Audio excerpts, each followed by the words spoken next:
하나님의 말씀 신약성경 누가복음 20장 27절부터 40절까지 말씀을 함께 교독하겠습니다.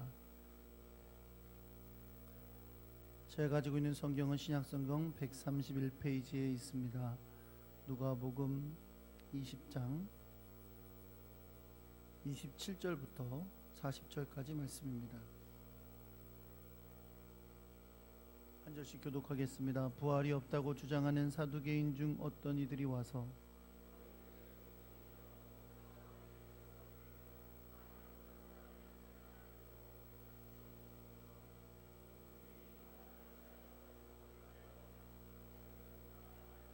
그런데 7형제가 있었는데 마지가 아내를 취하였다가 자식이 없이 죽고 7이 다 그와 같이 자식이 없이 죽고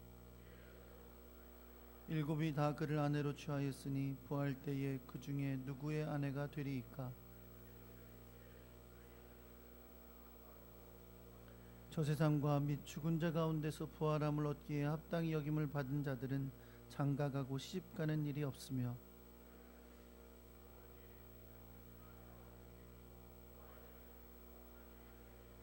죽은 자가 살아난다는 것은 모세도 가시나무 떨기에 관한 글에서 주를 아브라함의 하나님이요 이삭의 하나님이요 야곱의 하나님이라 칭하였나니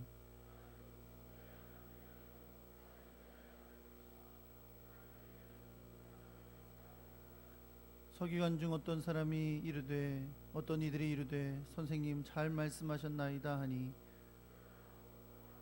물을 수 없음이더라. 아멘.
열어주시고 우리에게 복되고 아름다운 마음 주시사 주님 앞에 예물을 드려 영광 돌리게 하시니 감사드립니다.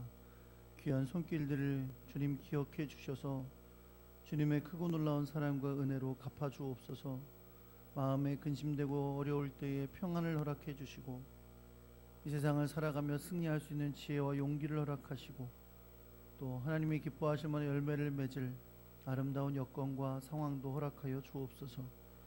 하나님께서 주시는 귀한 은혜 가운데 가정이 복되게 하시고 행복하게 하시고 믿음 안에 서가게 해주시고 하는 기업과 또 직장의 모든 일들 가운데서도 하나님이 주시는 지혜와 평강으로 승리하며 하나님의 뜻을 이루도록 복내려 주옵소서. 주님 앞에 드려진 이 아름다운 예물 주님의 영광과 나라를 위하여 쓰여지게 하시고 주님의 뜻만을 이루는 그런 역사가 있게 하여 주시옵소서. 하나님의 말씀을 듣는 시간입니다. 하나님 우리의 마음을 열어주시고 성령으로 기름 부어주시고 지혜를 충만케 하셔서 깨닫고 결단하고 순종하는 믿음의 사람들 되게 하여 주옵소서. 귀한 은혜 감사하며 우리 주 예수 그리스도의 이름으로 기도합니다. 아멘. 할렐루야. 옆에 계신 분들하고 인사하겠습니다. 잘 오셨습니다. 사랑합니다.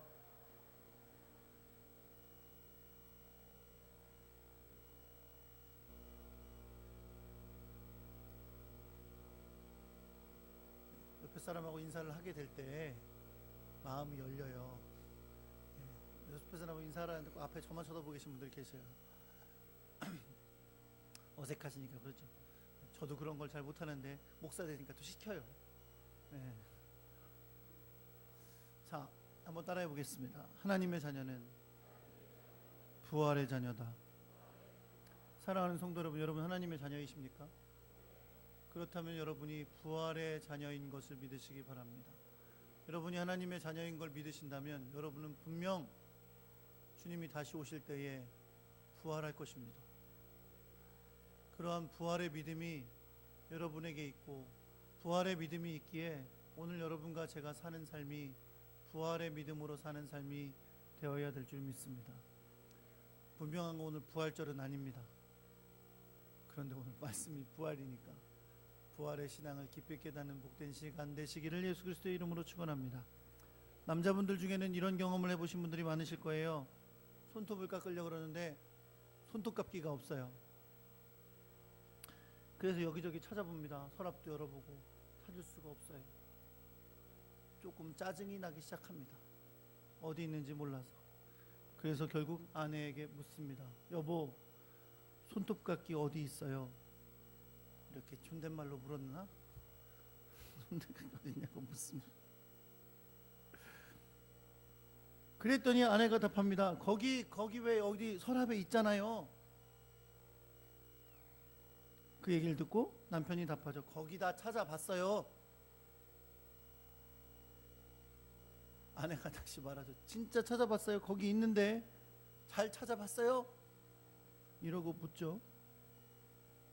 그리고 짜증스럽게 일을 하다가 나와서 아까 말했던 그 서랍을 아내가 엽니다.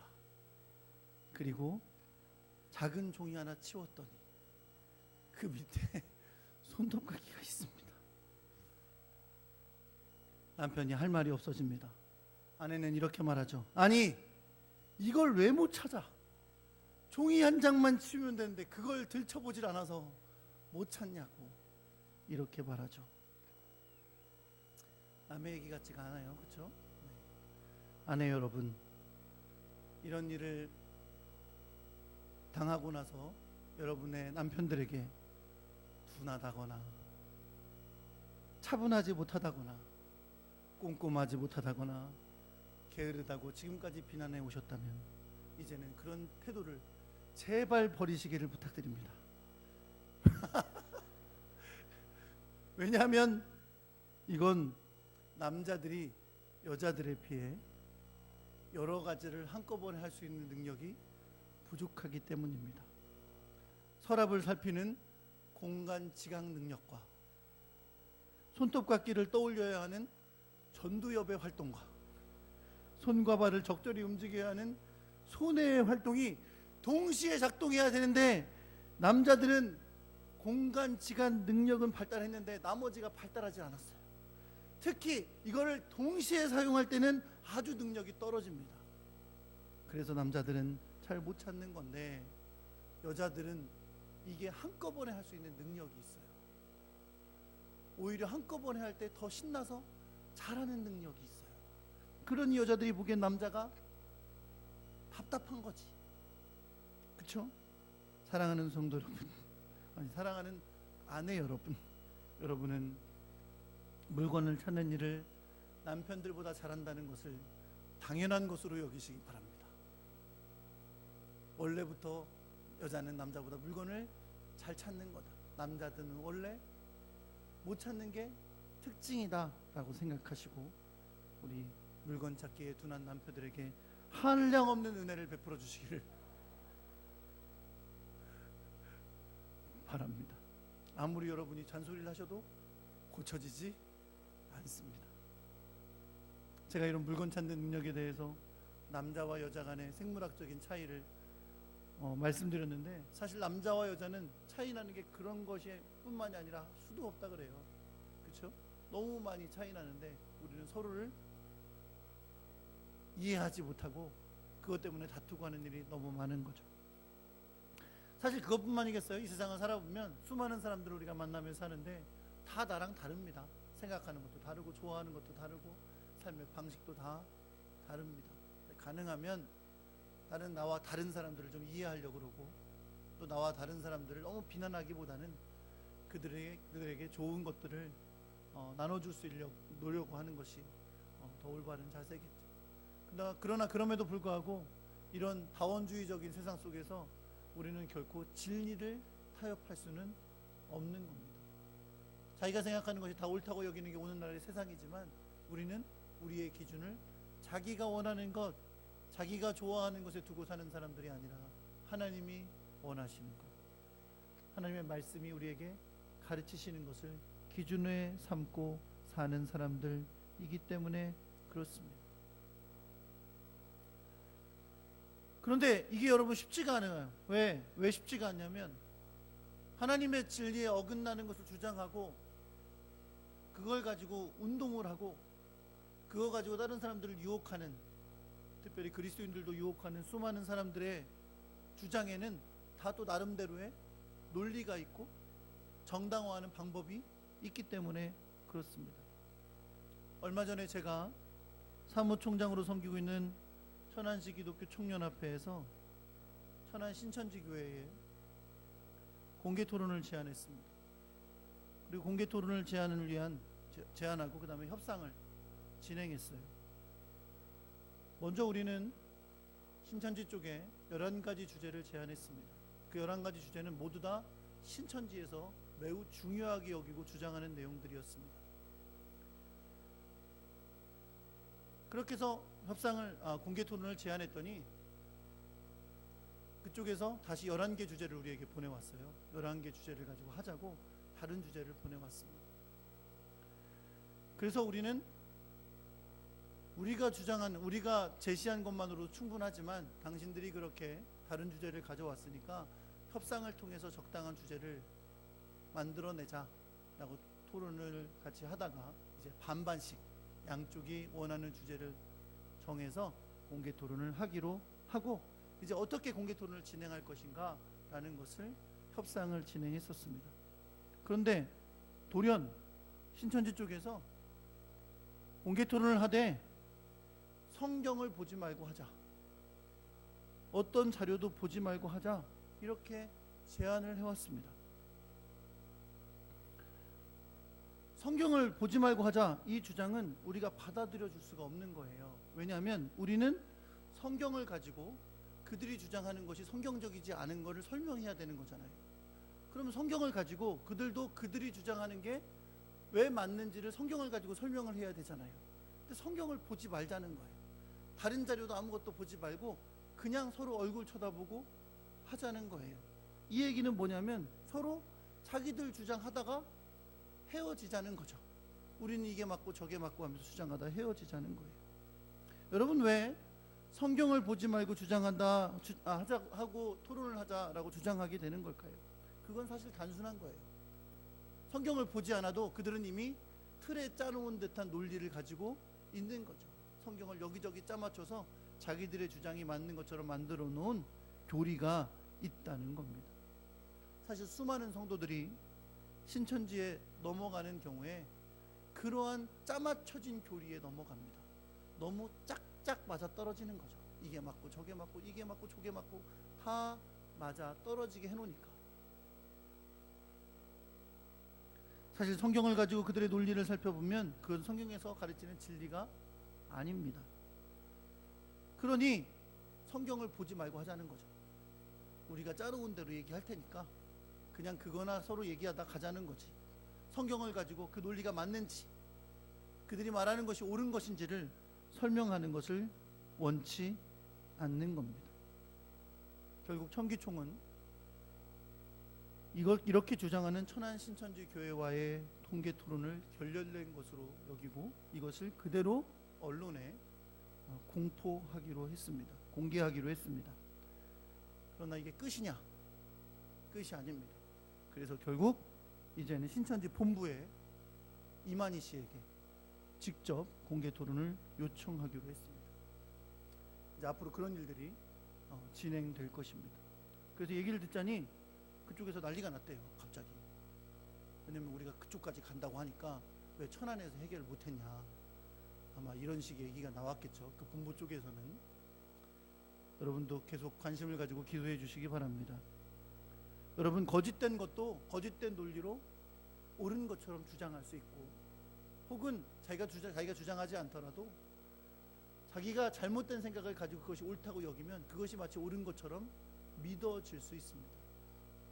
오늘 본문에 등장하는 사두개인들도 자신들이 주장하는 내용을 가지고 있었고 그것을 논리적으로 뒷받침하는 내용도 가지고 있었습니다.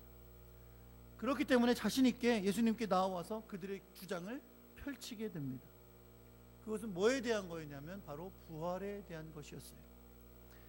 예수님은 이들이 와서 예수님께 질문을 던지면서 시작하는 부활이 없다는 주장에 대해 진리를 가지고 반박하시는데 오늘 본문의 말씀이 바로 그런 내용입니다. 여러분, 사두개인이라고 했죠. 사두개인은 유대인의 여러 종파 중에 한 종파입니다. 유대인은 바리새인, 사두개인, 열심당, 에세네파, 주로 이렇게 4개의 파가 가장 큰 파로 여겨지는데, 이런 파 가운데 이 사두개파는 예수님 당시에 제사장 가문이 바로 이 사두개파에 속했었고요. 종교적으로나 정치적으로 굉장히 큰 영향력을 가진 주도권을 쥔 종교 지도자들이었습니다. 이들은 당연히 종교 지도자들로서 예수님을 좋아하지 않았고 바리새인들처럼 틈을 잡아서 예수님을 죽일 생각을 하고 있던 사람들입니다. 그런데 이들의 특징이 뭐냐? 이 사두개인들의 특징은 이거예요. 사두개인들은요, 여러분, 구약 성경 중에 꼭 5가지 책만 성경으로 믿습니다. 창세기, 출애굽기, 레위기, 민수기, 신명기. 보통 이렇게 창세기, 출애굽기 하면 그 다음부터 따라하는데, 창세기, 출애굽기, 레위기, 민수기, 신명기. 이걸 뭐라고 불러요? 모세오경이라고 부릅니다. 왜 모세오경이라고 부릅니까? 뭐라는지 못 듣겠는데 맞아요. 모세가 썼다고 믿는 성경이에요. 그래서 모세오경만을 사두개인들은 성경이라고 믿습니다. 그래서 모세오경만을 성경으로 믿기 때문에 모세오경 밖에 나오는 것을 믿지 않아요. 그래서 이 사두개인들은 아주 중요하게는 2가지를 믿지 않습니다. 첫째, 부활을 믿지 않습니다. 두 번째, 천사의 존재를 믿지 않습니다. 그런 특징을 가진 사람들이 바로 사두개인들이에요. 이 사두개인들이 예수님에게 와서 질문을 던지며 예수님을 책잡으려고 했던 주제가 뭐냐면 바로 이 부활이에요. 그들이 믿지 않고 있는 부활. 과연 예수는 부활을 믿는가에 대해서 질문하려는 것인데, 사실 예수님은 이미 예수님께서 십자가 못 박혀 죽으시고 부활하실 것을 여러 번 예언하셨기 때문에 예수님이 부활을 믿는 것은 확실한 거죠. 그렇죠? 그런 가운데 사두개인들이 와서 이제 부활이 믿을 것이 아님을 주장하려고 예수님께 나온 것입니다. 그들은 이제 예수님께 나와서 질문을 던지는데, 그들이 성경이라고 믿고 있는 모세오경 중에서 신명기 25장 5절과 6절의 말씀을 근거를 가지고 질문을 합니다. 이 신명기 25장 5절에서 6절의 말씀은 사실은 어떤 내용의 말씀이냐면, 하나님께서 이스라엘 백성들이 그 가문을 보존할 수 있도록 가족들을 위한 규정을 정해 놓으신 거예요. 내용은 여러분 이런 겁니다. 신명기 25장 5절의 말씀에 보면, 형제들이 함께 살다가 하나가 죽고 아들이 없으면, 형제들이 함께 사는데 한 아들이 결혼을 했어요. 그런데 죽었어요. 아내는 그냥 있는데 아직 자식도 없어요. 그런 상태에 죽으면 어떻게 해야 되느냐? 이렇게 말씀합니다. 죽은 자의 아내는 나가서 타인에게 시집가지 말고 그의 남편의 형제가 그녀를 아내로 삼아야 한다라고 말씀합니다. 형제 같이 살았잖아요. 그 형제 중에 다음 형제가 그녀를 아내로 삼으라고 말씀합니다.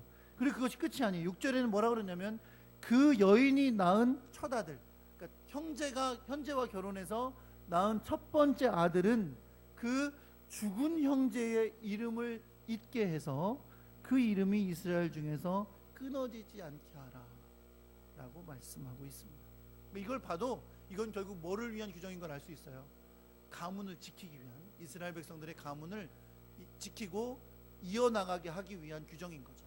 그러니까 형이 죽고 동생이 형의 아내와 다시 결혼해서 아이를 낳으면 첫 아이는 형의 이름을 이어받아 그 가문을 이어가는 자식이 되게 되는 거예요.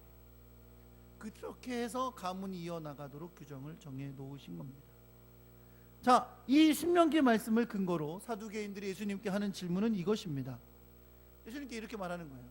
예수님, 한 남자가 아내를 두고 자식 없이 죽으면 신명기 25장의 근거대로, 규정대로 그 동생이 아내를 위해서 형을 위해 상속자를 세워야 됩니다. 그러면 만약 이 형제가 7형제가 같이 사는데 첫 번째 형제가 자식 없이 아내를 두고 죽어서 둘째 형이 그 아내를 그 형수를 아내로 삼고 또 자식 없이 죽었단 말이에요. 그래서 셋째 형이 또 그 형수를 다시 아내로 삼아서 결혼을 했는데 또 자식을 낳기 전에 죽었단 말이에요. 그렇게 해서 쭉쭉쭉쭉 해서 일곱째 형이 아니고 동생이죠. 일곱째가 다시 그 형수를 아내로 삼아서 결혼했는데 자식 없이 죽었고, 그리고 그 아내도 죽었습니다. 그러면 이 여인은 나중에 부활할 때 누구의 아내입니까? 라고 묻는 거예요. 여러분, 지금 이 사두개인이요, 예수님께서 첫 번째, 두 번째, 세 번째, 일곱 개 중에서 그 아내의 남편은 첫 번째다 혹은 두 번째다, 아니야, 맨 마지막 게 제일 중요해, 그래서 일곱째의 아내다 라고 말해주시는 걸 기대하고 이 질문을 하는 것이 아니에요. 지금 사두개인이 이 질문을 하는 이유는 뭐예요? 그것 보세요, 그러니까 부활은 없는 거예요 라고 말하고 싶은 거예요. 왜요? 그들이 믿고 있는 하나님의 말씀이라고 믿고 있는 신명기가 이런 규정을 정해 놓았다는 것은 결국 부활이 없다는 걸 증거하는 겁니다. 만약 부활이 있다면 어떻게 하나님께서 이렇게 헷갈리도록 이런 규정을 만들어 놓으셨겠습니까? 라고 묻고 있는 거죠. 아마도 사두개인들은 이러한 질문과 논리로 이미 바리새인들과 논쟁을 해봤을 거예요. 그리고 바리새인들은 아마 이것에 대해서 답을 하지 못해서 이들이 이 논리를 가지고 예수님께도 나와 질문을 했을 것입니다. 그러니까 이 질문에 예수님이 답을 잘 하셔서 나중에 사두개인들이 할 말이 없어졌거든요. 그때 제일 좋아하는 사람들이 누구? 바리새인들이에요. 오늘 본문의 39절의 맨 끝에 보면 바리새인들로 이루어진 서기관들은 바리새인입니다. 서기관들이 예수님한테 뭐라 그러냐면, 선생님 잘 말씀하셨습니다 라고 칭찬해 주는 걸 볼 수 있어요. 평소에 예수님을 언제 칭찬한 적이 있어 자기들이? 예수님이 대신 사두개인들을 이겨줬더니 예수님 말씀 참 잘하셨습니다, 라고 칭찬하는 것이 성경에 기록되어 있습니다. 자, 여러분, 그렇다면 예수님은 과연 어떤 말씀으로 이 사두개인들이 주장하는 논리를 무너뜨리셨을까요? 물론 여러분, 예수님은 지금 사두개인들이 부활을 믿지 않는 잘못된 생각을 가지고 있기 때문에 이제 하나님의 말씀으로 그들을 깨우쳐 주실 겁니다. 그들의 생각이 옳지 않고 부활은 있는 것임을 가르쳐 주실 거예요. 그러나 오늘 우리가 이 말씀을 가만히 읽어보면 단순히 사두개인들이 부활을 믿지 않는 것에 가르쳐 주시는 것만의 의미가 있는 건 아닙니다. 예수님은 사두개인들에게 부활이 있음을 가르쳐 주시면서 오늘 본문 가운데 우리에게 가르쳐 주시는 것이 있어요. 그건 뭐냐면 바로 우리가 부활의 신앙을 가져야 하고 이 부활을 믿는 믿음으로 살아가야 한다는 것을 우리에게 가르쳐 주십니다. 그렇기 때문에 오늘 부활을 믿는 우리들에게도 오늘 본문에서 말씀하시는 예수님의 가르침이 매우 중요해요. 부활을 믿는다면 과연 그건 뭘 의미하는 걸까? 부활을 믿는다는 그 신앙은 과연 오늘 우리가 살아가는 삶에 우리의 신앙생활에 무엇을 의미하는 것일까? 오늘 이 말씀 가운데 깨닫는 은혜가 있기를 예수 그리스도의 이름으로 축원합니다. 마태복음 22장과 마가복음 12장에도 오늘 본문과 거의 같은 본문이 기록되어 있어요. 그런데 오늘 본문에는 기록되지 않은 말씀이 마태복음과 마가복음에 있습니다. 어떤 말씀이냐면 너희가, 예수님께서 사두개인들에게 질문에 답하시기 전에 이렇게 시작하세요. 너희가 성경도 하나님의 능력도 알지 못함으로 오해한 것이다 라고 말씀합니다. 사두개인이 오해한 하나님의 능력과 말씀이란 뭘까요? 먼저 성경에 대해서 오해한 것은 이거예요. 여러분, 사두개인들은 아까도 말씀드렸지만 모세 오경만 하나님의 말씀이라고 믿는다 그랬어요. 그렇죠? 그러니 예수님이 모세 오경 바깥의 것 가지고 이야기하면 말이 안 되죠. 자기들이 하나님의 말씀이라고 믿지 않으니까 예수님이 아무리 다른 얘기를 하셔도 믿지 않을 거예요. 그래서 예수님이 모세오경 안에 있는 출애굽기 3장의 말씀을 가지고 이들에게 설명을 하십니다. 출애굽기 3장은 가시떨기에서 불이 타는 가운데 하나님께서 나타나셔서 모세에게 말씀하시는 장면이에요. 광야에서, 미디안 광야에서. 그때 하나님은 출애굽기 3장 6절에 모세에게 나타나사 자기 자신을 이렇게 드러내십니다. 나는 내 조상의 하나님이니 아브라함의 하나님, 이삭의 하나님, 야곱의 하나님이니라 라고 말씀합니다. 예수님은 이 말씀을 인용하시면서 하나님께서 당신을 아브라함의 하나님, 이삭의 하나님, 야곱의 하나님이라고 부르신 것은 바로 하나님이 죽은 자의 하나님이 아니시라 산자의 하나님이심을 말씀하는 것이다 라고 선언하십니다.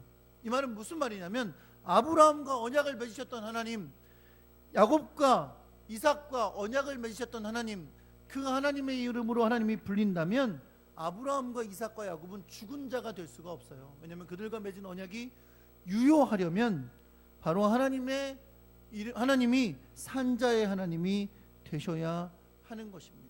다시 말하면 아브라함과 이삭, 야곱은 이미 육체적으로는 죽은 조상들이지만 그들은 여전히 영적으로 살아있어서 주님께서 다시 오시는 그날 부활할 하나님의 사람들임을 드러낸다는 것입니다.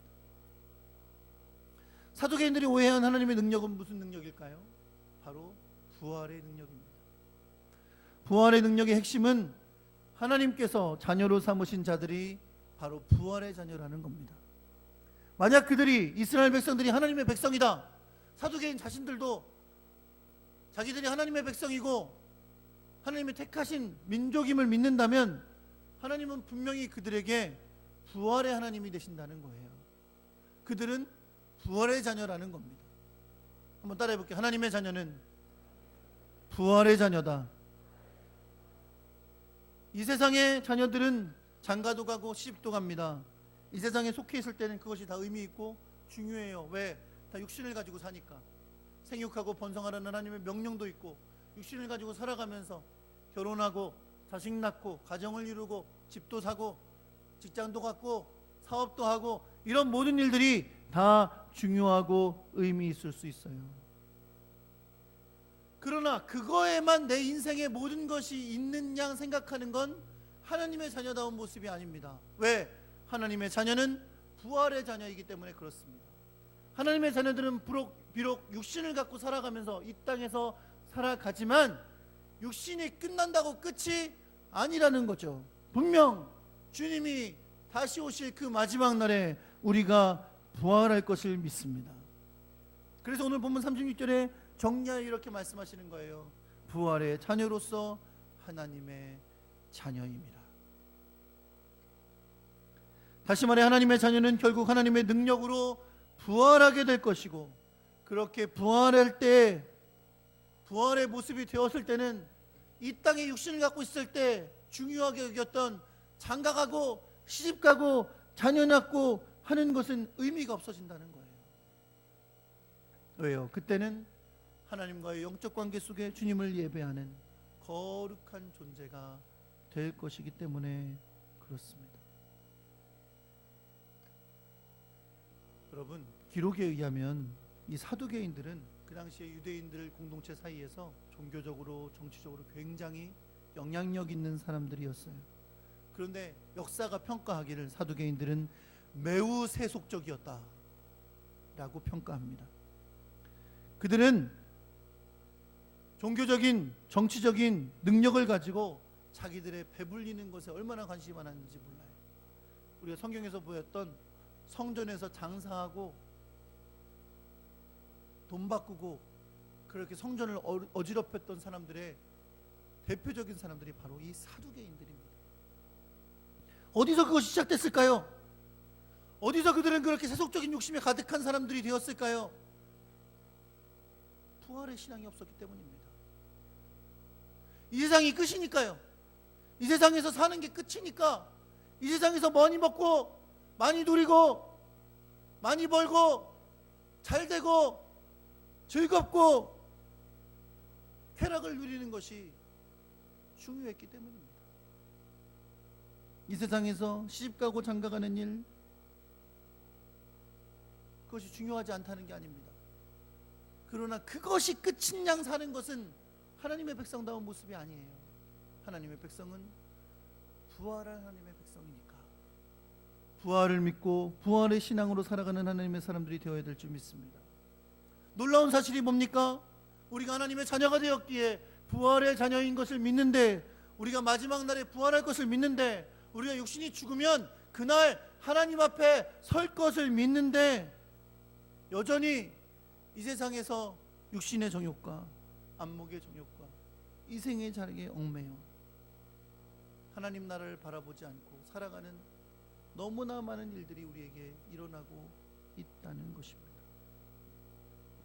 사랑하는 성도 여러분, 하나님의 자녀가 부활의 자녀라는 것을 믿는다면 우리는 비록 지금 이 세상에서 살아갈지라도, 이 세상에서 시집가고 장가가고 장사하고 사업하고 직장 다니고 모든 일들을 하며 살아갈지라도 우리는 분명 우리의 생명이 다하는 날 주님 앞에 설 것이고, 주님이 다시 오시는 그날 부활할 것이라는 이 믿음을 잊지 않고 부활의 자녀로서의 정체성을 가지고 살아가는 하나님의 사람들이 되어야 될 줄 믿습니다. 그러므로 이 세상에 행하는 모든 일들은 방향이 잘 잡혀야 되는 거예요. 모든 일들이 다 우리가 언젠가 부활할 거라는 사실에 그 믿음의 포커스를 맞추고 방향을 맞추고 살아가는 하나님의 사람들이 되어야 될 것입니다. 이제 최선을 다해 살아야 됩니다. 열심히 살아야 됩니다. 나에게 주신 삶을 하나님의 영광을 위해 열심히 살아야 되는 거예요. 왜요? 우리는 부활할 거니까.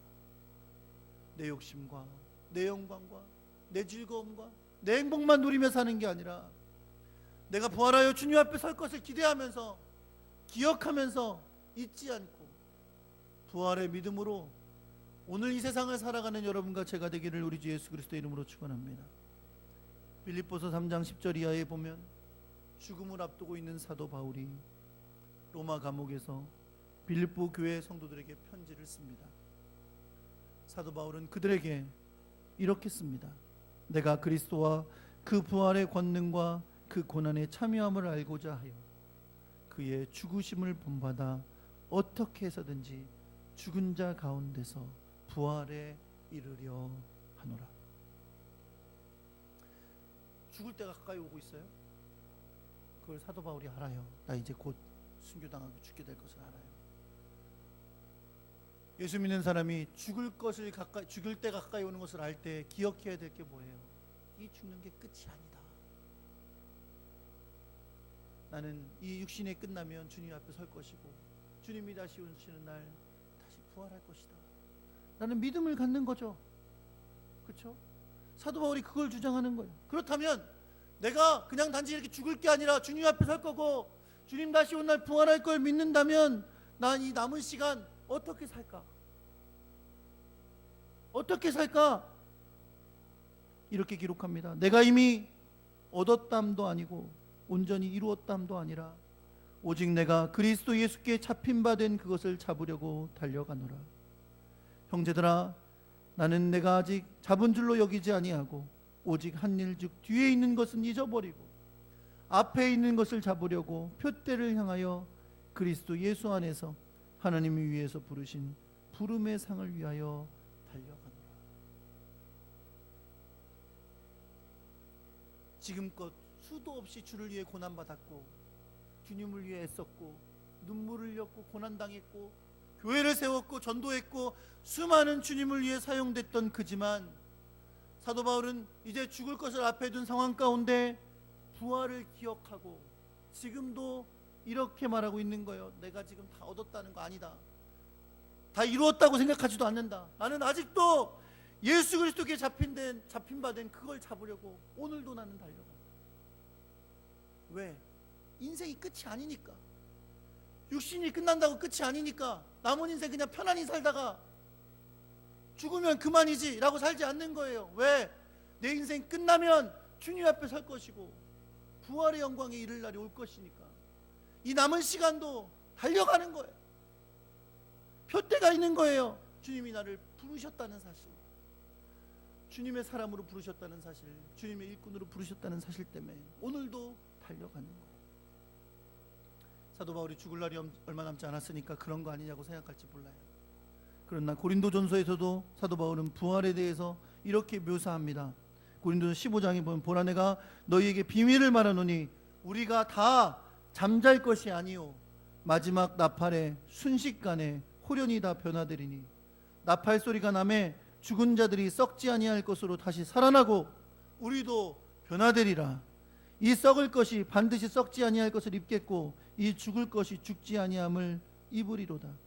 이 썩을 것이 썩지 아니함을 입고 이 죽을 것이 죽지 아니함을 입을 때에는 사망을 삼키고 이기리라. 기록된 말씀이 이루어지리라. 사망아 너희 승리가 어디 있느냐? 사망아 내가 쏘는 것이 어디 있느냐? 사망이 쏘는 것은 죄요 죄의 권능은 율법이니라. 이와 같이 부활의 날을 되새기며 부활할 것을, 그 분할의 날이 이렇게 이루어질 것을 다시 되새겼던 사도 바울은 고린도 교회 성도들에게 이렇게 권고합니다. 우리 주 예수 그리스도로 말미암아 우리에게 승리를 주시는 하나님께 감사하노니 그러므로 내 사랑하는 형제들아 견실하며 흔들리지 말고 항상 주의 일에 힘쓰는 자들이 되라. 왜 그렇게 흔들리지 말고 주의 일에 힘쓰는 자들이 돼야 돼요?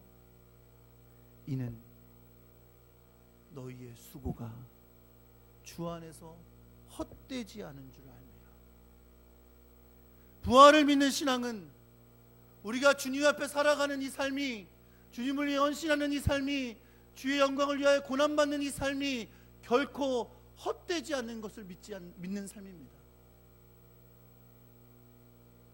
사랑하는 성도 여러분, 여러분 하나님의 자녀이십니까? 그렇다면 분명한 사실이 있습니다. 우리는 부활의 자녀입니다. 우리는 분명 마지막 날에 부활할 것입니다. 그렇기 때문에 우리는 우리의 육체적 생명이 다했을 때 주님 앞에 서는 거예요. 그리고 마지막 날에 다시 육신을 입고 부활할 거예요. 이것이 분명하다면 우리는 이 세상 속에서 방향이 분명해야 됩니다. 하나님의 자녀라면 부활의 자녀니까 부활의 자녀답게 살아고 부활의 자녀답게 방향을 정하고 살아야 되는 거죠. 영원한 하나님 나라 바라보고 주님 앞에 설 날을 바라보고 주님 앞에서 다시 부활의 영광을 누릴 날을 바라보며 오늘 우리 이 시간도 살아가야 하는 겁니다. 고난 속에서도 주를 위해 살기를 선택하는 겁니다. 살아도 죽어도 주의 영광을 위해 사는 삶을 선택하는 겁니다. 수많은 유혹과 즐거움이 나를 흔들어 놓지만 항상 주의 일에 힘쓰는 삶을 사는 겁니다. 왜요? 부활을 믿으니까. 여러분과 제가 그런 하나님의 사람 되길 예수 그리스도의 이름으로 축원합니다. 이 모든 것이 헛되지 않음을 아는 하나님의 자녀, 부활의 자녀 되기를 우리 주 예수 그리스도의 이름으로 축원합니다.